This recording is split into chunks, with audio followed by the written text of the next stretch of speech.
পুরাণ অনুসারে কথিত আছে রাজা সুরথ পৃথিবীতে প্রথম দেবী দুর্গার পূজার প্রচলন করেন। কিন্তু তিনি কেন এই পূজা করেন? যে দেবীর পূজা পৃথিবীতে কখনোই হয়নি, তার পূজা কেন করতে গেলেন? আর পুরাণে এও কথিত আছে যে প্রকৃত কৃষ্ণ ভক্ত হতে গেলে আগে দেবী দুর্গার পুজো করা উচিত।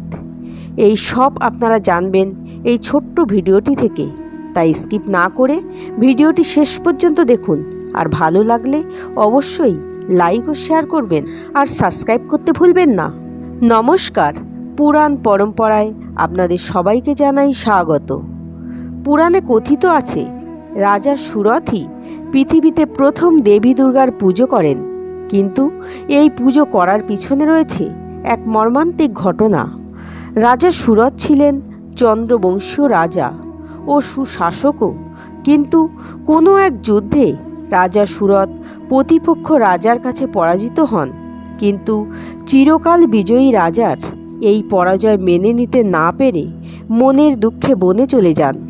তখন তার আত্মীয়রা তার দুরবস্থার সুযোগ নিয়ে রাজার ধন সম্পদ ও রাজ্য অধিকার করে নেয়।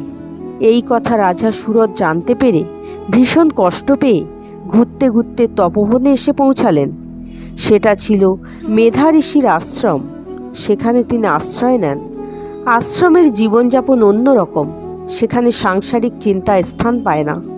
কিন্তু সেখানেও হৃত রাজ্যের ভালো মন্দের চিন্তায় রাজা শঙ্কিত হয়ে থাকতেন। এ তো গেল রাজা সুরথের দুরবস্থার কাহিনী। কিন্তু ঠিক সেই সময়ই সমাধি নামক এক বৈশ্যের সঙ্গে সাক্ষাৎ হয় রাজা সুরথের। এই বৈশ্য সমাধি ছিলেন খুবই বড় ব্যবসায়ী, প্রচুর সম্পত্তির মালিক তিনি। কিন্তু তার পুত্রেরা এসে বলে, বাবা, তোমার তো বয়স হয়েছে, এবার সব সম্পত্তি আমাদের নামে লিখে দাও। তখন তার স্ত্রী বলে, হ্যাঁ, তোমারও তো বয়স হয়েছে, আর তাছাড়া ওরাই তো আমাদের ভবিষ্যৎ, তাই আর সম্পত্তি আঁকড়ে ধরে কি করবে, ওদেরকেই লিখে দাও। স্ত্রী ও পুত্রের কথা শুনে সমাধিও তাই করলেন, সব লিখে দিলেন। কিন্তু বৈশ্যের সর্বস্ব অধিকার করে তার পরিবার পরিজনেরা তারা গৃহ থেকে বিতাড়িত করলেন। সমাধিও ঘুরতে ঘুরতে তপবনে এসে রাজা সুরথের সঙ্গে তার পরিচয় হয়। তারা দুজনেই নিজেদের গৃহ থেকে নিজেদের পরিজনদের দ্বারা প্রতারিত হলেও ওই বৈশ্য রাজার মতোই তার পরিবার বর্গের শুভাশুভর আশঙ্কায় উৎকণ্ঠিত হয়ে আছেন। এমন অবস্থায় উভয়ের মনেই প্রশ্ন জাগল, যারা তাদের সর্বস্ব লুণ্ঠন করে পথের ভিক্ষুক করে তুলেছে, তাদের প্রতি ক্ষুব্ধ না হয়ে উল্টে কেন তাদের হৃদয়ে অনুকম্পার উদ্রেক হচ্ছে?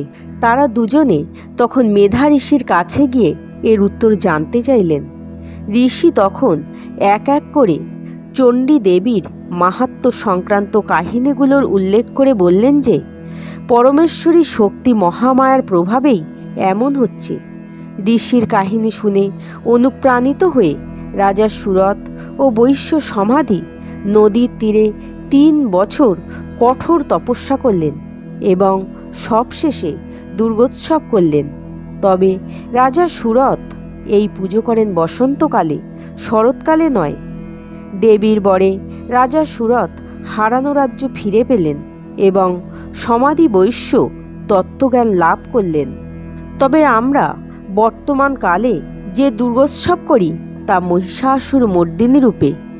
এই দেবীর আবির্ভাব ও তার নাম কাত্যায়নী কিভাবে হলো জানতে চাইলে অবশ্যই কমেন্ট করবেন। কৃষ্ণভক্ত হতে গেলে দুর্গাপুজো অর্থাৎ এখানে যোগমায়ার কথাই বলা হয়েছে, কারণ যোগমায়া সকলকে আচ্ছাদন করে রেখেছে। ভগবতে বলা হয়েছে, সংসারে তুমি এমনভাবে থাকো ঠিক যেন পদ্মের পাতায় জলের মতো, যা তোমার পাতার উপরে থাকার সত্ত্বেও পাতাকে স্পর্শ করে না, বা পাঁকে থাকা পাঁকাল মাছের মতো, অর্থাৎ পাঁকের মধ্যে নিমজ্জিত হওয়ার সত্ত্বেও পাঁক তাকে স্পর্শ করে না।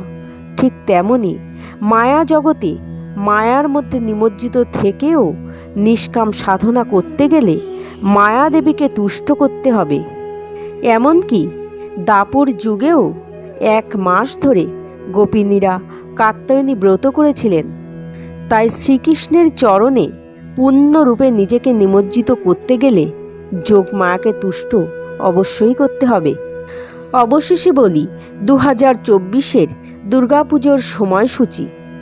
8ই অক্টোবর মঙ্গলবার মহাপঞ্চমী 11:19 মধ্যে, 9ই অক্টোবর বুধবার মহাষষ্ঠী 12:15 মধ্যে, 10ই অক্টোবর বৃহস্পতিবার মহাসপ্তমী 12:32 মধ্যে, 11ই অক্টোবর শুক্রবার মহা অষ্টমী 12:07 মধ্যে, 12ই অক্টোবর শনিবার মহানবমী 10:59, 13ই অক্টোবর রবিবার বিজয়া দশমী 9:09 মধ্যে।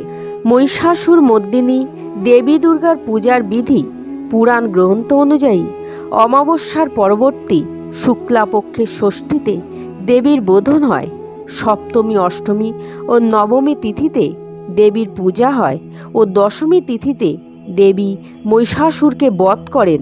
সেই জন্য এই দশমী তিথিকে বিজয়া দশমী বলা হয়। আমার আগের ভিডিওতে রামচন্দ্রের হাতে তপস্বীর মৃত্যু ও ত্রেতা যুগ কীভাবে ধ্বংস হলো এই রকম অনেক অজানা তথ্য আছে। জানতে চাইলে অবশ্যই ডেসক্রিপশান বক্সে গিয়ে ক্লিক করলে দেখতে পাবেন। আজ তবে এই পর্যন্ত। সকলে ভালো থাকবেন, সুস্থ থাকবেন। পুজোয় সকলের খুব ভালো কাটুক, ঈশ্বরের কাছে এই প্রার্থনা করে আজকের মতো এখানেই শেষ করলাম। নমস্কার।